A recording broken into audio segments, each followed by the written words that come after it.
रावण दहन के दौरान पटना के गांधी मैदान के पास मौत की भगदड़ में 33 लोगों की जान चली गई। इस भगदड़ की उच्च स्तरीय जांच शुरू हो गई है।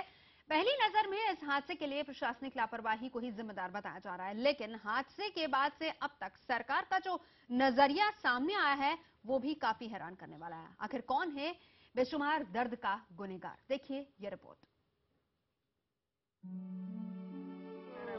हमार कोई न जौरे लग बबुआ के बेटा छोटका आए लग अकेले तो चल गए लग रतवे में आऊ तीनों आए लगता गए लग रे राम। जब गम हदों को पार कर जाता है तो रोने और गाने में फर्क नहीं रह जाता। पोता के आयुष नाम है आई हो बबुआ बिकरम था।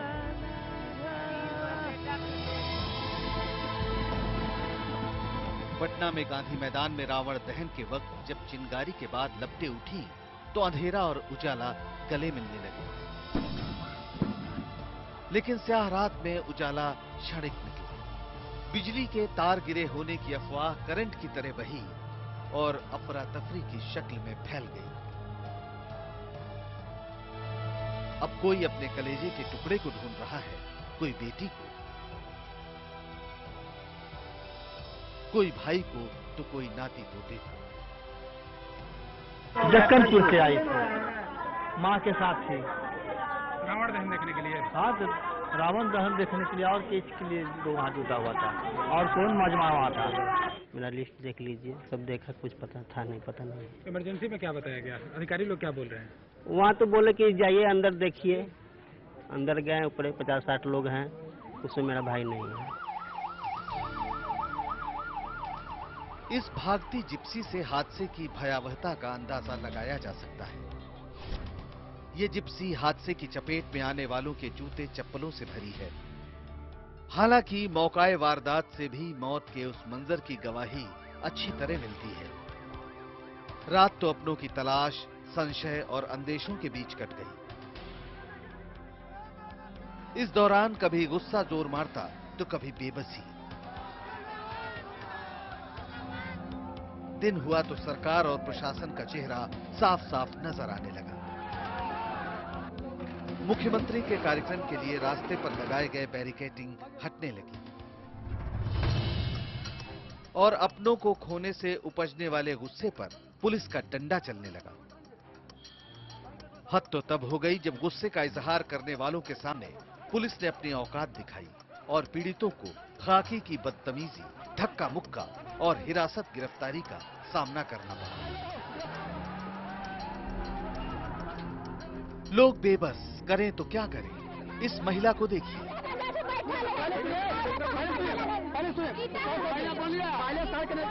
कोई अपना है जिसकी खबर नहीं। अंदेशे ने जोर मारा तो खाकी का खौफ खत्म हो गया।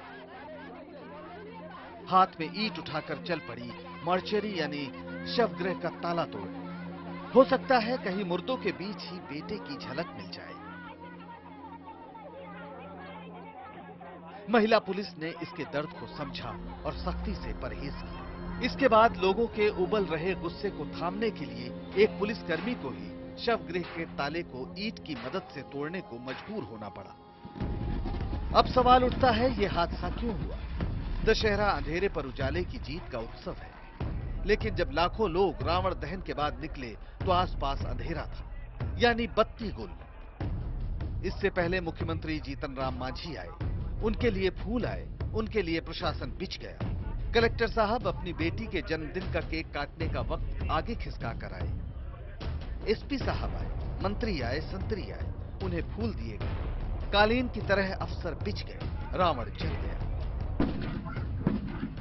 इसके बाद मंत्री जी अपने स्वागत के समारोह में हिस्सा लेने के लिए अपने गांव की तरफ कूच कर गए। इसके लिए गांधी मैदान का एक ही रास्ता खुला। उससे पहले सीएम निकले, फिर दूसरे खास मंत्री, इसके बाद कलेक्टर, एसपी, दरोगा और फिर सिपाही।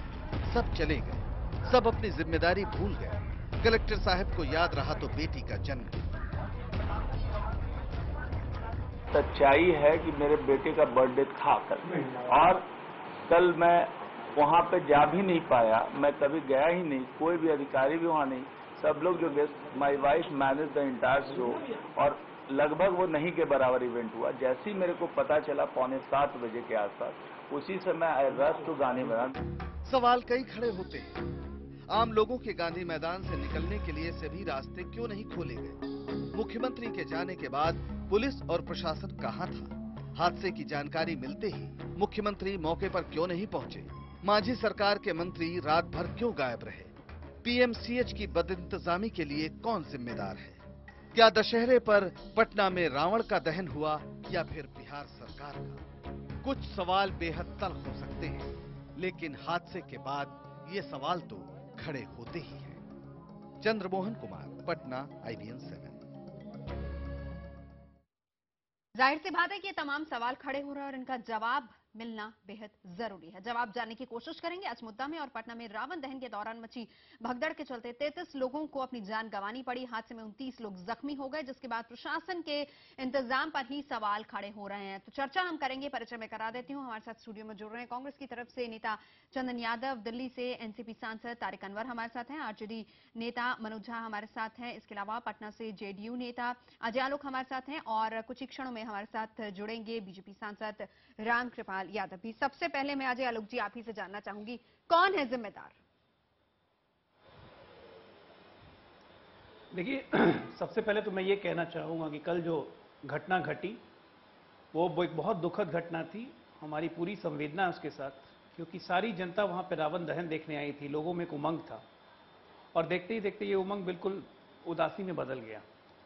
स्वाभाविक है कि ऐसी घटनाएं, ऐसे जब आयोजन होते हैं तो इसके बंदोबस्त की जिम्मेदारी लोकल एडमिनिस्ट्रेशन की होती है और बंदोबस्त किया ही इसलिए जाता है क्योंकि इस तरह की अप्रिय घटना ना होने पाए।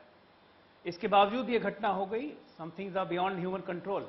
लेकिन लोकल एडमिनिस्ट्रेशन तो मुख्यमंत्री के काफिले के साथ बिजी था। नहीं, मुख्यमंत्री के काफिले के साथ लोकल एडमिनिस्ट्रेशन नहीं रहता है। मुख्यमंत्री का काफिला अलग है, लोकल एडमिनिस्ट्रेशन अलग होता है। गांधी मैदान की जिम्मेवारी लोकल एडमिनिस्ट्रेशन की थी और लोकल एडमिनिस्ट्रेशन अपना काम भी कर रहा था, लेकिन उसके बावजूद ये घटना हुई है। अब ये क्यों हुई, कैसे हुई, क्या र्यूमर फैला तार गिरने का, क्या है, ये सब इस सब के लिए उच्च स्तरीय जांच के आदेश दे दिए गए हैं और 24 घंटे के अंदर जांच की रिपोर्ट भी देने को कहा गया है। क्या हम उम्मीद करते हैं कि इसमें जो भी दोषी रहेगा उसको, इसमें जो भी दोषी पाए जाएंगे, चाहे वो अधिकारी स्तर के व्यक्ति हों चाहे जो भी हों, किसी को उसमें बख्शा नहीं जाएगा, क्योंकि ये चीज बर्दाश्त के काबिल नहीं है। ठीक है चंदन जी, क्या सिर्फ इतना कह देना कि इसके लिए लोकल एडमिनिस्ट्रेशन रिस्पॉन्सिबल है? क्योंकि ये कोई पहली घटना नहीं, इससे पहले हमने 2012 में भी देखा था छठ में, तो वो सब उन्हीं की तरफ ज्यादा ध्यान देते हैं। और उसके ये जो घटना हुई, ये जैसे ही मुख्यमंत्री जीतन राम मांझी वहां से निकले, वो एक ही गेट खुला हुआ था और उसके बाद क्योंकि गेट दूसरा खुला नहीं था, ऐसा चश्मदीदों ने वहां पर कहा, लोगों ने कहा, इस वजह से उसी एक गेट की तरफ से अफवाह फैलने के बाद भगदड़ मच गई। बिल्कुल सही कह रही हैं। मैं एक दो चीजें सिर्फ इसमें कहूं कि कोई भी सरकार, कोई भी सभ्य समाज जिस तरह की मानवीय त्रासदी के लिए किसी भी प्रकार का दोषारोपण, मैं समझता हूं कि ये मौका है कि हम अपने अंदर झांकें और ये देखें कि एक सरकार के रूप में, एक स्वस्थ समाज के रूप में हम क्यों इन चीजों को बार बार होने देते हैं। मैं उदाहरण दूं आपको कि भीड़ प्रबंधन और जोखिम कम करने की रणनीति आज तक हमारे स्टैंडर्ड ऑपरेटिंग प्रोसीजर का हिस्सा नहीं हुई है। बिहार में 2 साल पहले घटना हुई, मध्य प्रदेश में लगातार इस तरह की घटनाएं 2-3 वर्षों में लगातार चल रही है। मैं समझता हूं कि एक दल के रूप में हमें इस बात को सोचना चाहिए कि वीवीआईपी की सिक्योरिटी अपनी जगह, लेकिन अगर हमारी धार्मिक अनुष्ठानों में, सामूहिक चरित्र है हमारे धार्मिक अनुष्ठानों का, अगर भीड़ आती है तो भीड़ के प्रबंधन की पहले से उसका पूरा इंतजामात होना चाहिए। वीवीआईपी की सिक्योरिटी के लिए बिल्कुल आप एक अलग रास्ता अख्तियार करिए। कल के साथ दिक्कत क्या, मैं आपको बताऊं कि 4 एंट्री पॉइंट्स नहीं थे और 4 एग्जिट पॉइंट्स नहीं थे। कायदे से 4 एंट्री पॉइंट और 4 एग्जिट पॉइंट होना चाहिए। और पिछले कुछ वर्षों में जो लोग गांधी मैदान की ज्योग्राफिया से परिचित नहीं, मैं बताऊं कि उसके चारों ओर बैरिकेडिंग की गई है, बाउंड्री ऊंची की गई हैं और उसमें पैने नुकीले लोहे के सरिये लगाए गए हैं। पहले गांधी मैदान में इससे बड़ी सभाएं होती थी, रैलियां होती थी, अनुष्ठान होते थे, लेकिन एंट्री और एग्जिट बड़ा सरल था। तो सुरक्षा के नाम पर हमने एक इस तरह की हदबंदी कर दी है, जिस हदबंदी की वजह से अगर थोड़ी भी अफवाह फैली और जिसके लिए आपका प्रशासन तैयार नहीं था, तो इस तरह की घटना होती है। तो क्या आप मानते हैं जी? हमारे लिए सबसे मनोज जी हमारे लिए सबसे बड़ी ट्रिब्यूट। क्या आपको लगता है प्रशासन के साथ इसमें सरकार भी जिम्मेदार है? मैं आपको बताऊं कि कोई भी प्रशासन, कोई भी सरकार अगर इसके लिए फौरी तौर पर अगर इसको चुनौती के रूप में स्वीकार नहीं करती है, अपनी गलती नहीं मानती है और अपनी चूक को पब्लिक डोमेन में एक्सेप्ट नहीं करती है, तो वो उचित नहीं है। जी, बड़ा सवाल यहाँ पर यह भी उठ रहा है कि जीतन राम मांझी भी बहुत देर से पहुंचे और उनकी पार्टी की तरफ से, इनफैक्ट हम आपको बता दें कि सबसे पहले IBN7 ने ये खबर दिखाई थी और उसके बाद हम देर रात तक उनका फोन भी ट्राई करते रहे, लेकिन उनकी तरफ से कोई प्रतिक्रिया, कोई रिएक्शन आया भी नहीं। उसके बाद जब गृह मंत्री उनको फोन करते हैं तो वो ये कहते हैं कि उन्हें घटना के बारे में जानकारी नहीं है। देखिए, मैं समझता हूं कि आज इस मौके पर आप बहुत अच्छा कर रही हैं कि हर पहलू को दिखा रही हैं, लेकिन ये बिहार के लिए, बिहार के उन मृतकों के लिए एक बहुत बड़ी ट्रिब्यूट होगी कि हम अगर इस मौके को एक अवसर में ले जाएं और तय करें कि जब तक भीड़ प्रबंधन की रणनीति नहीं होगी, स्टैंडर्ड ऑपरेटिंग प्रोसीजर नहीं होगा, हम इस तरह के अनुष्ठानों की इजाजत नहीं देंगे। और इसके लिए सरकार को आगे आकर के फौरी तौर पर काम करना होगा, क्योंकि अगर सरकार पैनिक में आ जाएगी तो अच्छा संदेश नहीं जाता है। जी चंदन जी बोलिए। जी देखिए, मैं इस सही बात कहा मनोज जी ने कि ये समय है बिहार को जागने का, बिहार को मौका है, अवसर है कि हम अपने बिहार के प्रशासन को, बिहार के कामकाज को, बिहार के गवर्नेंस को दुरुस्त करें। लेकिन दूसरी बात, गवर्नेंस को दुरुस्त करना है, सारे एडमिनिस्ट्रेटिव स्टेप्स लेना है, लेकिन एक बात मैं बड़े आदर के साथ, कहीं ना कहीं बिहार का जो राजनीतिक शैली है, ये राजनीतिक जो मापदंड है, ये राजनीतिक जो मैनिफेस्टेशन है, उसमें भी बदलाव लाने की जरूरत है। आप देखिएगा कि बिहार में एक कहीं ना कहीं एक संस्कृति हो गई है कि आप कानून का उल्लंघन करेंगे तो आप पावरफुल हैं। कहीं ना कहीं आप छोटा सा देख लीजिए, पटना में ही ट्रैफिक का, आप कोई भी जिस तरह का भी सिस्टम ले आइए, कहीं ना कहीं एक प्रवृत्ति जो मुझे लगता है उस पर भी एक बहुत बड़ा सुधार की जरूरत है कि हम जाने, एक एहसास होना चाहिए कि हम कानून के दायरे में रख करके, अगर समाज, सिर्फ सरकार की जिम्मेदारी नहीं है, आम जनता की भी जिम्मेदारी है, हम सब की जिम्मेदारी है कि हम उस लॉ अबाइडिंग सिटीजन्स के रूप में बिहार जाना चाहिए। ठीक है, ये चीज तो जरूरी नहीं, मैं चंदन जी आपकी इस बात से मैं बिल्कुल सहमत हूँ और मेरे ख्याल से नहीं, ये बिल्कुल ठीक है, सबको अपनी जिम्मेदारी समझनी चाहिए। के राज्य में आप देखिए कहीं लाइन लगाने की प्रवृत्ति नहीं है। लेकिन नहीं चंदन जी, लेकिन ये बात भी तो देखिए ना कि एक गांधी मैदान, हम सब ये जानते हैं, वहां का प्रशासन, वहां की सरकार इस बात से वाकिफ है, पहले भी वहां पर इस तरह से हादसे हो चुके हैं। इतना बड़ा गांधी मैदान जहां पर लाखों की संख्या में लोग जुट रहे हैं, क्या पहले से इंतजाम नहीं होने चाहिए थे? नहीं, बिल्कुल, मैं तो वो कह ही रहा हूं। इसके अलावा मैं कह रहा हूं कि ये सरकार की जिम्मेदारी है और बिहार में कहीं ना कहीं पिछले 20 साल में जो गवर्नेंस के जो इंस्टीट्यूशंस होने चाहिए वो डेवलप नहीं हो रहे हैं, इसलिए आप जो इम्प्लीमेंटेशन सिस्टम है बिहार के गवर्नमेंट का, वो कहीं ना कहीं कमजोर है। इसलिए आप देखेंगे जो विकास का जो गति है या विकास के जो मापदंड है या जिस तरह से पॉलिसीज और प्रोग्राम इंप्लीमेंट होने चाहिए, बहुत ऐसे डेवलप स्टेट्स हैं उसमें जो उन्होंने इंस्टीट्यूशनलाइज किया हुआ इंप्लीमेंटिंग एजेंसी, यानी बहुत कैजुअल तरीके से लिया गया। हमको उसमें क्वालिटी लाना पड़ेगा। उसमें अब देखिए मॉडर्नाइजेशन ऑफ पुलिस बिहार का, आप कहीं पे कोई मापदंड पे नहीं आता। ये बार बार घटनाएं हो रही थी जब यूपीए की सरकार थी। आप यूएन का है 2.5 लाख पॉपुलेशन पे, मतलब 250 पुलिस होनी चाहिए, लेकिन बिहार में मुझे लगता है 1/4 भी उसका नहीं है, कोई ट्रेनिंग नहीं है, तो तमाम चीजों को बढ़ाना पड़ेगा। ठीक है चंदन जी, वापस आऊंगी। जी अजय जी, क्यों नहीं पहले से इंतजाम किए गए? और बड़ा सवाल अजय जी, मेरा एक और सवाल आपसे ये है, क्योंकि मैं खुद रात भर हम यहाँ पर देखते रहे, हम यहाँ से खबरें बार बार दे रहे थे। सवाल ये, उसके बाद जब लोग अपनों की तलाश के लिए पीएमसीएच पहुंच रहे थे, वहां पर भी साफ तौर पर देखा जा रहा था किस तरीके से ना तो लोगों को अंदर जाने के लिए परमिट किया जा रहा था। छोटी बच्ची एक जो कि वहां पर अंदर मौजूद थी, अगर कोई देखने जा रहा है उस बच्ची के साथ कोई है, कोई नहीं है, उसके परिजन कहाँ है, किसी को कोई अता पता नहीं है। देखिए नवजोत जी, सबसे पहले तो मैं ये कहना चाहूँगा कि कोई भी सरकार या कोई भी प्रशासन ये कभी नहीं चाहता कि इस तरह के हादसे, इस तरह की घटनाएं उसके रहते हुए हो जाए जब वो he is at the helm of the affairs. वो कोई सरकार या कोई प्रशासन ये नहीं चाहती है। उसके बावजूद ऐसी घटनाएं होते रही हैं। लेकिन आलोक जी, मैं ये नहीं कह रहा हूँ कि ये होना बहुत जस्टिफाइड है या हो गया, मैं आपकी दूसरी बात intention ये नहीं कहना है, चाह रहा आप हूं बिल्कुल आपको। नहीं चाहते कि ऐसा ठीक हो, है, लेकिन मुझे ये बताइए, अभी ये लोग इतना बड़ा मैदान क्यों नहीं पहले से ही चीजों को प्लान करके आगे चला गया?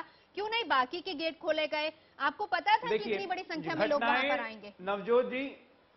नवजोत जी जब घटनाएं हो जाती हैं तभी लोग कहते हैं कि आपने प्लानिंग नहीं की थी। अगर घटनाएं नहीं होती हैं तो कोई नहीं कहता है कि प्लानिंग नहीं हुई थी। मैं एक छोटा सा उदाहरण आपको दूंगा। पिछले वर्ष 2013 में कुंभ मेला में स्टैम्पेड हुआ था। कुंभ विश्व स्तरीय का मेला है, लेकिन स्टैम्पेड तब भी हो गया। क्या आप कहेंगे कि कुंभ मेला में इंतजाम नहीं था? नहीं, बिल्कुल। तो ऐसा होता है, मध्य प्रदेश में भी हुआ 2013 में, ऐसा होता है। गुजरात में दो बार बिहार हुआ, में ये तीसरी भावनगर में, घटना है। जूनागढ़ में, जयपुर में, जोधपुर आप में, हर घटना जगह से हुआ घटना को है। जोड़ते लेकिन हुए लेकिन ये नहीं है इसका पल्ला मतलब कि नहीं उन्होंने झाड़ सकते। प्लानिंग ये नहीं की तीसरी थी। घटना है। देखिए, ये तीसरी घटना है। मैं पल्ला नहीं झाड़ रहा हूं, मैं कब पल्ला झाड़ रहा हूं? मैं ये कह रहा हूं कि प्लानिंग होती है, लेकिन प्लानिंग विफल हो गई, आप ये कहिए। इसकी तो मैं पूरी जिम्मेदारी ले रहा हूं। ठीक है, हम ये ठीक है। कहां कह रहे हैं कि हम पल्ला झाड़ रहे हैं? ठीक है आलोक जी, प्लानिंग चलिए। बिल्कुल होती है, लेकिन अगर घटनाएं ऐसी हो जाती हैं तो मतलब है कि आपकी प्लानिंग में कहीं ना कहीं विफलता हुई है। ठीक है। उसको सुधारने की जरूरत है ताकि भविष्य में ऐसी घटनाएं ना हो सके। चलिए, तारिक अनवर जी, मनोज जी, मैं आप दोनों से रिएक्शन चाहूंगी।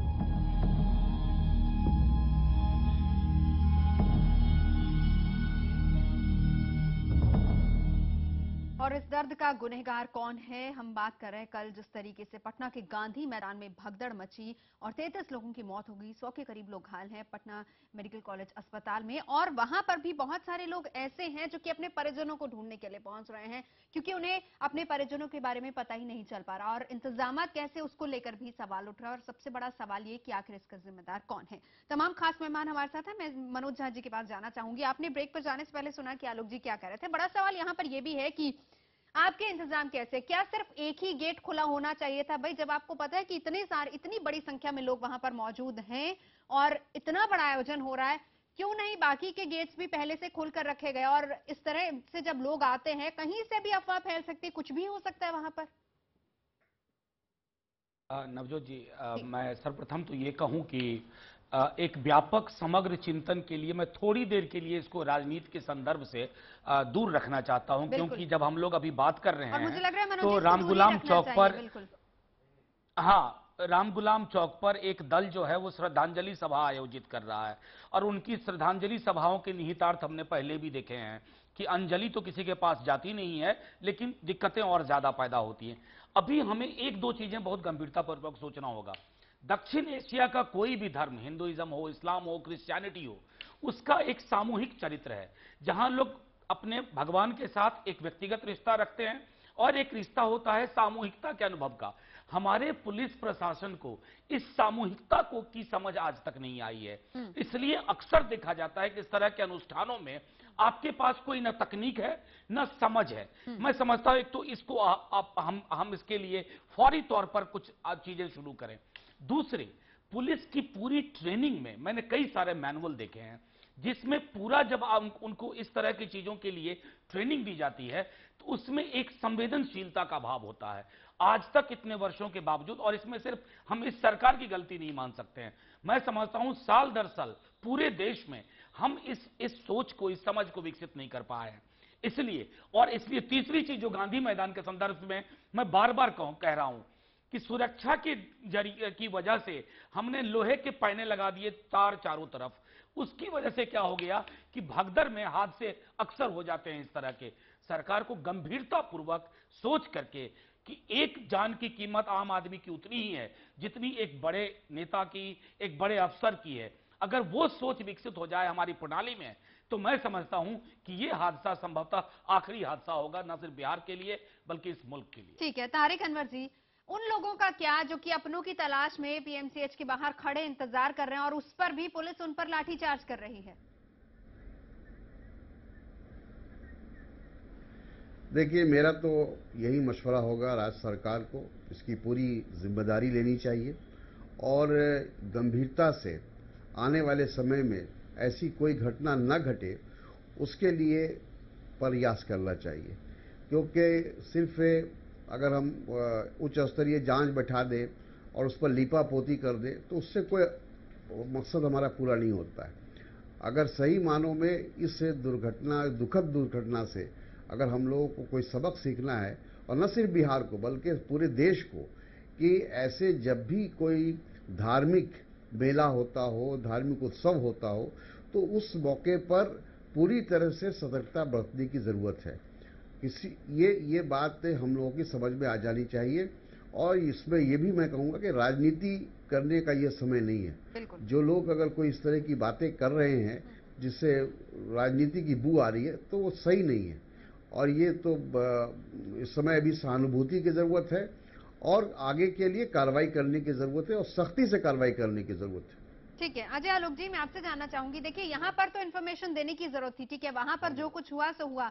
उसके बाद लोगों को जब अपनों की तलाश है, लोग जानने के लिए पहुंच रहे हैं पीएमसीएच, उनको जानकारी क्यों नहीं दी जा रही थी वहां पर? नहीं, देखिए इसमें थोड़ा कंफ्यूजन है, क्योंकि कल मैं आपको बता दूं कि मैं खुद पीएमसीएच में 7:30 बजे से लगातार था और 2 बजे रात तक था। आपके कैमरामैन सीएनएन के भी और IBN 7 के भी, सबसे मेरी मुलाकात हुई है। आप वहां पे देखिए कि कभी भी इस तरह के हादसे और भगदड़ होते हैं तो एक मरीज के पीछे 10-10 अटेंडेंट घुसने की कोशिश करते हैं। पीएमसीएच इमरजेंसी पहले ही से भरा हुआ था, उसके बावजूद सडनली 150 का इनफ्लो आता है। राज्य सरकार ने अपील जारी की, बासा ने हमारी मदद की, बिहार हेल्थ सर्विसेज एसोसिएशन के डॉक्टर्स ने, जो डॉक्टर छुट्टी पे थे सभी वापस आ गए, सभी तत्परता से मरीजों के इलाज में लग गए। ठीक है, 32 शवों की पहचान होकर उनको अलग किया गया। मैं आपको बता रहा हूं, अब होता क्या है कि अटेंडेंट की एक साथ कम से कम 200 से 300 लोग घुसने के लिए तैयार थे। अब उसमें अगर हम नियंत्रण नहीं रखते तो मरीजों का इलाज करना भी मुश्किल हो जाता। और कहीं भी लाठीचार्ज नहीं हुई है, ये बिल्कुल गलत बात है कि लाठीचार्ज हुई है। पुलिस ने बिल्कुल धक्का मुक्की हुई है और पुलिस ने अलग कर दिया, बोला गया कि एक-एक करके हम आपको बुलाते जाएंगे। सुबह तक सबकी शिनाख्त हो गई है। अभी भी मैं आपको अभी भी बता रहा हूं, अभी भी 2 शवों की शिनाख्त अभी तक नहीं हो पाई है। हम लगातार उस फोटो भेज रहे हैं, सब कुछ कर रहे हैं, लेकिन आप जब तक नियंत्रण नहीं रखेंगे तो बनी जो भी चीज है बची हुई वो भी बिगड़ जाती है। नहीं, वो आपकी बात बिल्कुल ठीक है। जितने इंजर्ड हैं उनको, आपकी बात ठीक है, जितने इंजर्ड हैं पहले उनका प्राथमिक उपचार किया जाए। नहीं, लेकिन जब सुबह लोग अपने परिजनों का हालचाल जानने के लिए पहुंचे तब क्या हुआ? पीएमसीएच इमरजेंसी एरिया है, अंदर में इमरजेंसी एरिया में ये पहले से नियम है कि जो भी मरीज इमरजेंसी वार्ड में भर्ती होता है उसके साथ एक अटेंडेंट अलाउड है।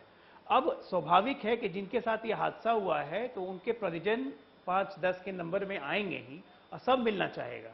तो आप ये बताइए कि अगर कुल मिला के अभी 26 घायलों का इलाज वहां पे चल रहा था आज सुबह में, अब हर घायल से 10-10 आदमी अगर मिलने जाएंगे तो ये कैसे संभव है? तो प्रशासन बहुत अच्छे तरीके से उनको समझा रहा था कि एक आदमी जाइए, मिल के आइए और आप आके बाकी 9 को अपनी बातें बता दीजिए। उसमें बहुत लोग मान भी गए थे, लेकिन बहुत लोग नहीं मानते भी हैं। तो ऐसी स्थिति तो उत्पन्न होती है, तो इसको डील लोग कर रहे हैं। और पीएमसीएच की मैं तारीफ करना चाहूंगा, क्योंकि डिजास्टर मैनेजमेंट का कल रात में उन्होंने जो परिचय दिया है वो अभूतपूर्व है। सारे डॉक्टरों ने बहुत अच्छी तरह से पूरी सेवा भाव के साथ काम किया और हम बहुत सारी जिंदगी बचाने में सफल हो गए। ठीक है, तो कल भी हमारा यही प्रायोरिटी था, आज भी यही प्रायोरिटी है। जी ठीक है, चलिए मैं चंदन जी आपसे जानना चाहूंगी, क्योंकि नाराजगी लोगों में है सरकार के प्रति और प्रशासन के प्रति भी, और ये नाराजगी जो है वो साफ तौर पर देखी जा रही थी। हमारे संवाददाता चंद्रमोहन रात भर वहां पर मौजूद थे और वो जब लोगों से बात कर रहे थे, लोगों का जो गुस्सा है वो चेहरे पर था कि यहाँ पर कोई उन्हें पूछने वाला नहीं, कोई देखने वाला नहीं। और मैं चाहूंगी कि अगर हम वो विजुअल्स भी साइड पर दिखा सके जिसमें लोगों का गुस्सा साफ तौर पर देखा जा सकता है। वो कह रहे हैं कि भगदड़ मची हुई है, कोई रोक ही नहीं रहा है वहां पर। देखिए, गुस्सा जायज है। तमाम बिहार के लोग, नेता हो, तमाम वर्ग के लोग इस घटना से बहुत ही दुखी हैं, गुस्से में हैं, ये जायज है, नेचुरल है। लेकिन जो एक बड़ा सवाल, जो डिबेट को, इस अवसर को हम लोग यूज करें ताकि बिहार में इस तरह की घटना नहीं घटे। देखिए, जो सबसे बड़ा पहला चैलेंज इमीडिएट है सरकार के लिए कि जो मुआवजे इन्होंने अनाउंस किए हैं वो मिलना चाहिए। दूसरा, जो घायल है उसमें से बहुत लोग होंगे बहुत बुरी तरीके से घायल होंगे, उनकी आर्थिक स्थिति कैसी है, तो सरकार को अगर जिन व्यक्ति की आर्थिक स्थिति बहुत कमजोर है उनको और पैसे देने चाहिए। तो और छोटे छोटे चीज को पहले आप टाइट कीजिए, टाइट करने की जरूरत है। और एडमिनिस्ट्रेटिव, बिहार में आप जनसंख्या बढ़ती जा रही है, इंफ्रास्ट्रक्चरल फैसिलिटीज की कमी है, गवर्नेंस जमीन पर उतरे उसके लिए इंस्टीट्यूशनलाइज मैकेनिज्म की कमी है, वो डेवलप नहीं हो रहा है। और जो एक सबसे बड़ा मुद्दा है कि आप चले जाइए ट्रेन में, तमाम अभी फेस्टिवल का सीजन है, दीपावली छठ के समय आप देखेंगे कि ट्रेन में एक ऐसी, बिहार में इस तरह की हादसाएं नहीं होती है, हमारे ऊपर वाले की कृपा है। लेकिन आप चले जाएंगे देखेंगे जिस तरह से एडमिनिस्ट्रेशन या इंफ्रास्ट्रक्चरल फैसिलिटीज जो होना चाहिए तमाम इन बड़े स्तर पर, वो उसकी कमी है। कहीं ना कहीं हम ये तमाम चीज को सोच करके लोगों की मानसिकता को बदलाओ। कहीं ना कहीं बिहार में मैं पहले ही कहा बहुत एक जो पॉइंट सबसे बड़ा मेरा एक स्ट्रेस भी है उसपे कि तमाम चीजें के साथ साथ modernisation of police force, governance के इंस्टीट्यूशन बढ़ाने चाहिए। नहीं, लेकिन मैं एक बात और कह रहा हूं, बिहार में राजनीतिक मैनिफेस्टेशन का बदलाव होना चाहिए कि राजनीति का मतलब लॉ ब्रेकर्स नहीं होता है। जो तमाम इस तरह के मैनिफेस्टेशन को ग्लोरीफाई किया जाता है, या तमाम हमारे जो बिहार में एक राजनीति का अपराधीकरण हुआ है जिसका उसका मैनिफेस्टेशन जो जमीन पर आता है, राजनेता एक रोल मॉडल होते हैं जनता के लिए। आपके लीडर या नेता किस तरह से समाज में उनका शैली होता है, किस तरह से लाल बत्ती का जिस तरह से प्रचलन है, कहीं ना कहीं वो एक खास करके युवाओं पे एक प्रभाव डालता है। जो आप ये मान लेते हैं कि हमने लॉ ब्रेक किया तो मैं पावरफुल हूं, ट्रैफिक का उल्लंघन कर लिया, आप देख लीजिए इस तरह का लॉलेसनेस, तमाम इन टोटलिटी को चीजों को लाना पड़ेगा और देखना पड़ेगा, तब भी हम बिहार में इस तरह की घटना को इतने बड़े पैमाने पर तमाम चीजों को हम सुलझा सकते हैं।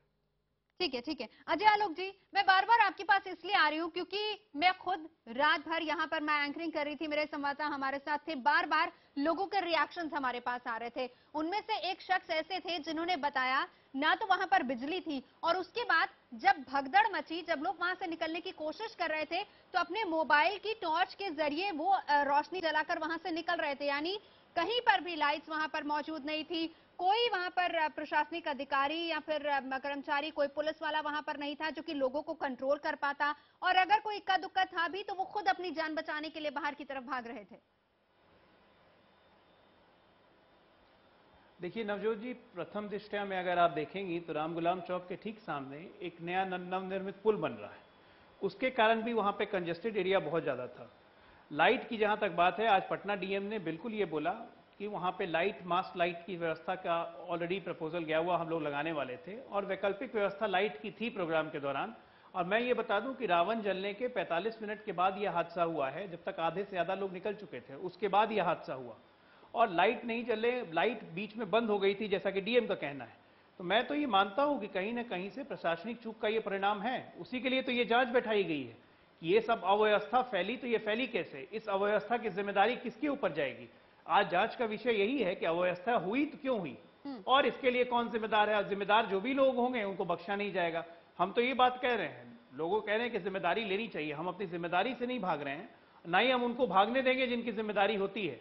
लेकिन एक बीच में ये भी आ रहा है कि कोई उस बीच में हादसे के पहले एक हंगामा, एक र्यूमर उठा कि बिजली का तार कट के गिर गया है। अब ये र्यूमर किसने उड़ाया, और हम लोग तमाम टीवी फुटेज देख रही है, पुलिस देख रही है, होम सेक्रेटरी खुद इसकी मॉनिटरिंग कर रहे हैं कि ये र्यूमर अगर उठा तो ये र्यूमर कहां से उठा और कैसे लोग भागने लगे। डीएम कहते हैं कि चारों गेट खुले हुए थे गांधी मैदान के, आप लोग कह रहे हैं चारों गेट बंद थे, बहुत लोग कह रहे हैं खुले हुए थे, बहुत लोग कह रहे हैं बंद है। ये जो चश्मदीद जो इस वक्त वहां पर थे, उन्हीं की ज़बानी आपको सुनवा रहे हैं कि गेट बंद थे, सिर्फ एक ही गेट खुला हुआ था। मैं अजय जी एक और चीज साथ में जोड़ दूं, सुना हुआ है, बिल्कुल मैं अजय जी एक और चीज जोड़ दूं, दूसरी अफवाह भी फैली थी कि एक महिला जो है वो गड्ढे में गिर गई और उसको उठाने की कोशिश की, जिसके बाद पीछे से भीड़ ने उनके ऊपर से होते हुए उन्हें रौंदते हुए निकल गई। ये भी एक अफवाह थी, दो चीजें थी जो कि वहां पर फैली। बिल्कुल अफरा तफरी फैली है, मैं ये तो कह रहा हूं, जब मॉब भागती है और जब भगदड़ मचती है, इसी को हम स्टैम्पिड कहते हैं। लोग केयर ही नहीं करते हैं कि आप किसी के ऊपर से चल रहे हैं, हर एक लोगों को अपनी जान बचाने की फिक्र है, वो एक मॉब मेंटालिटी हो जाती है कि पता नहीं मेरे पीछे क्या होगा, तो इसलिए लोग भागा दौड़ी में ये सब कहानी हुई है। तो ये तो बिल्कुल जांच का विषय है कि सच्चाई क्या है। और सीसीटीवी गांधी मैदान में लगे हुए हैं, एचडी सीसीटीवी लगा हुआ है, तो उसमें तो जो भी तस्वीरें होंगी वो बिल्कुल यथार्थ है, उसको कोई झुटला नहीं सकता है। तो हम लोग इंतजार कर लेते हैं 24 घंटे, एग्जैक्टली इसके पीछे क्या रिस्पॉन्सिबल है, क्या कहानी हुई है, ये वो हमें पता चल जाएगी। उसके बाद हम एक बेहतर पोजीशन में रहेंगे कि हम भविष्य में ऐसी घटना ना हो, उसके लिए हम क्या कर सकें। ठीक है मनोज जी, जांच के लिए कह रहे हैं आलोक जी, चलिए हम जांच की रिपोर्ट का भी इंतजार कर लेते हैं, लेकिन क्या हम यकीन कर सकते हैं कि आगे, क्योंकि गांधी मैदान में रैलीज होती हैं, इस तरह के बड़े बड़े आयोजन वहां पर होते रहते हैं, लाखों की संख्या में वहां पर लोग आते रहते हैं, क्या हम ये माने कि इसके बाद सरकार की तरफ से ऐसा कदम उठाया जाएगा कि इस तरह का हादसा दोबारा ना हो? मैं समझता हूं कि जिस प्रकार से मीडिया और बाकी सरकार और विपक्ष के लोगों ने भी इस बात को लिया है, मैं समझता हूं कि बहुत जल्द इस पर इनको फौरी तौर पर कार्रवाई करनी पड़ेगी, प्रणालीगत सुधार लाने पड़ेंगे, भीड़ प्रबंधन के लिए तैयार करना पड़ेगा, और अगर ये चीजें नहीं कर पाएंगे तो शायद इनको ये नतीजतन ये ना कोशिश करनी पड़े कि हम इस तरह के अनुष्ठानों की इजाजत नहीं देंगे, क्योंकि अब बीच का कोई रास्ता नहीं बचा है। आपको ये करना ही पड़ेगा। आप पर दबाव है मीडिया का, आप पर उन जानों का दबाव है जो 2012 में गई, आज गई, और मुझे विश्वास है कि संभवतः इस बार सरकार इसको संज्ञान में लेते हुए विद इन 36 आवर्स इनके पास एक प्रोसीजर को ये शुरुआत करें, और मैं समझता हूं कि वो एक ट्रिब्यूट होगा, वो श्रद्धांजलि होगी उन तमाम जानों को जिसको हम खो बैठे हैं। ठीक है, तारिक अनवर साहब, मैं आपसे जानना चाहूंगी, कितना हम यकीन कर सकते हैं अजय जी की इस बात पर कि रिपोर्ट आने दीजिए और उसके बाद ठोस कार्रवाई होगी और उसके बाद फिर इस तरह के हादसे नहीं होंगे? मैं उससे पहले चंदन जी आपसे जानना चाहूंगी। देखिए, जैसा छठ पूजा में पिछले 2 साल पहले 2012 में इस तरह की घटना घटी, और मुझे लगता है कि उसके बाद कहां पे गवर्नेंस फेल होता है। मुझे लगता है कोई घटना घटी, कमेटी बैठी और उस कमेटी ने क्या रिपोर्ट दिया और उस पे क्या फॉलो अप एक्शन हुआ, वो फिर से हम लोगों को पता नहीं चलता है। मुझे लगता है कि ये अवसर हम लोगों को खोना नहीं चाहिए। The responsibility has to be fixed, the bucks should stop somewhere, कि किसकी गलती थी, कौन है, कौन इसके लिए जिम्मेदार है। वो अगर हम गवर्नेंस में किससे चूक हुई, अगर हम वो पता कर लेते हैं और उसको पनिश करते हैं, तो कहीं ना कहीं जो इस प्रोग्राम के लिए जिम्मेदार लोग हैं उनसे फिर आगे एक लेसन होगा, ताकि वो आगे इस तरह के प्रोग्राम को ढंग से ले। हम भी बहुत तरह गांधी मैदान में बहुत सारे पॉलिटिकल रैलीज होते हैं, तमाम पार्टियों के हुए, वहां पर जिस तरह से प्रशासन सख्त रहती है, तमाम पॉलिटिकल पार्टी सब तरह के इंतजाम करते हैं, क्या कारण है कि वही चीज लैक करता है जब आम आदमी का एक जमात होता है, जो एक गरीब आम आदमी का जो इस तरह का एक फंक्शन फेस्टिवल होता है, उसमें क्यों एडमिनिस्ट्रेशन इनएफिशिएंसी दिखाता है, क्यों सरकार मतलब संवेदनशीलता नहीं दिखाती है। तो कहीं ना कहीं खास करके सरकार को और एडमिनिस्ट्रेशन को, ठीक कहा मनोज जी ने कि सेंसिटाइजेशन की जरूरत है, उनको संवेदनशील होना पड़ेगा कि उनका इंटेलिजेंस पूरा किस तरह का प्रोग्राम हो रहा है। एक दशहरा खास करके हमारे साउथ एशिया में, ठीक है, सामूहिक